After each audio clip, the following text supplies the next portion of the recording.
Lord. Happy are what? Are those who fear the Lord. Happy are those, and notice, I just came out of verse 10, and it says, happy are those that fear the Lord. It's the preachers happy, right? Happy doing what? Taking your money. They say you don't have to keep no laws of God, but you can pay tithes though. But don't understand that tithing is a law of God. What is tithing? Go to Deuteronomy chapter 14 and verse number 22. We're gonna see what tithing is. What is tithing? 14 and 22. Let's see what tithing is. Bring this up.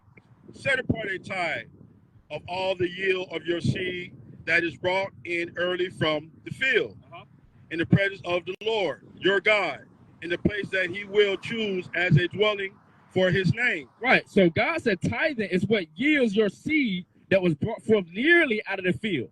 What comes out of the field? Crops. Right? Take the pastor of watermelon and see how he acts. Right? Take him some food and watch him go crazy. Because he want to see money. Right? Tithing has nothing to do with money. It's talking about your crops in your field. Right? Keep going on that. You will eat the tithe of your grain. Ye will eat. You don't eat money. The tithing of your grain. Read. Your wine and your oil, as well as the firstling of your herd and flock. So that you may learn to fear the Lord your God, and may learn to fear the Lord your God always. Always, man. That's tithing, right? It's talking about food. Now we're going to get to the point. See, this is where the preachers have turned it into money. Read. But if, when the Lord your God has blessed you, the distance is so great that you are unable to transport it, because the place where the Lord your God will choose to set his name is too far away from you, then you may turn it unto money. Right, and a preacher will stop right there. As long as he turn it into money. Yep, there we go. Now we got the money, but he don't keep reading. Watch this. First, they got the tithe and the offering, right? And it says, anytime they're going to Jerusalem, if it's too hard for them to carry that bag of them crops, they turn it into money. This is why. With the money secure in the hand, go to the place that the Lord your God will choose. Which is Jerusalem?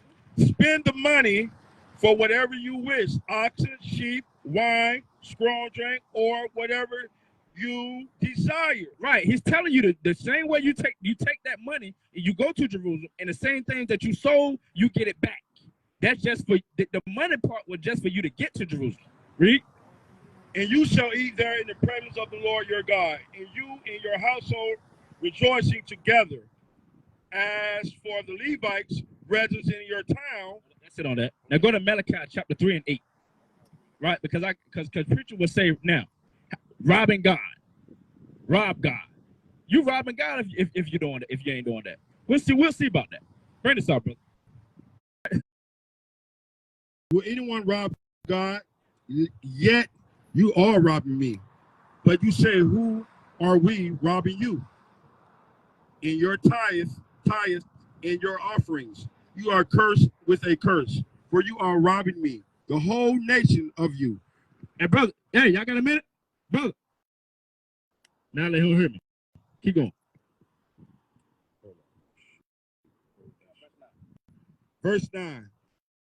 And you are cursed with a curse, for you are robbing me, the whole nation of you. Bring the full tithe unto the storehouse, so that there may be food in the house. Tithing, that there may be what in my house? Food in the house. Food in the house. Pastors hate that. Read. And thus put me into the test, said the Lord of hosts. See if I will not, Salaki, see if I will not open the windows of heaven for you and pour down for you an overflowing blessing. Pouring you out a blessing. Because preacher would say, go to Genesis chapter 7 and verse 11. Pour you out a blessing. They said all the time, as soon as you pay the tithes and offer, God is going to pour you out a blessing. What is God talking about pouring you out a blessing if you pay your tithes and offering? This is what God is talking about. We talking about blessings. Read them. In the 600th year of Noah's life, in the second month of the 17th day of the month, on that day, all foundations of the great deep burst forth, and the windows of the heavens were opened. The rains fell on the what fell? The rains fell on the earth. The rain fell. He's talking about rain. That's what he's talking about. When he said, I'm going to pour you out a blessing.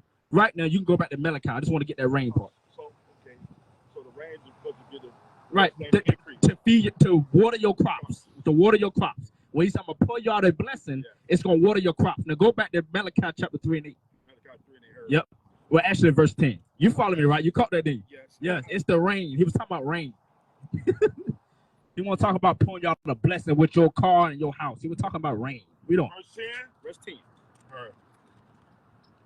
Verse 10. It's all good. Malachi 3 and 10. Go back to where you started.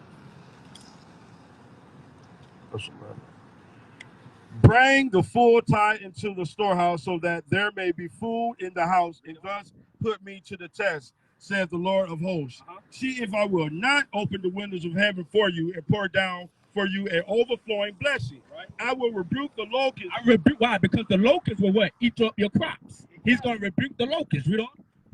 For you, so that it will not destroy the produce of your soil. And I just said that the soil of your on the ground. Read on. For your vine in the field shall not be barren, saith the Lord of hosts. Then all the nations will count you happy, for you will be a land of delight, saith the Lord of hosts. Right, because it's talking about rain. Now, let's go to Acts chapter 4, verse 34. Now, this is what they don't do. Even if tithing was talking about money, why don't preachers do this right here? Right? Make sure it's on us good. Yeah. Acts 4 and verse number 34. Even if tithing is money, why don't your preacher in the Christian church do this right here, what the Bible is telling him to do? Because this is how the apostles got down, right? In the book of Acts, right? Let's see how the apostles got down. Bring this up. There was not a needy person among them. Read on. For as many as old lands or houses are sold them and brought the proceeds of what was sold. Right, when they own houses or land, they sold them. Read. They laid it at the apostles' feet. Read on. And it was distributed to each as many had need. Anybody that was in need, they laid the money at the apostles' feet. And what did the apostles do? He started giving out to people. And do your apostles do that? No. When you give out that tithe and offering, what do you do? He sent an armor barrel in the back to go count the money. Right? He never gave back to you. And why? You're going to stay poor and desolate.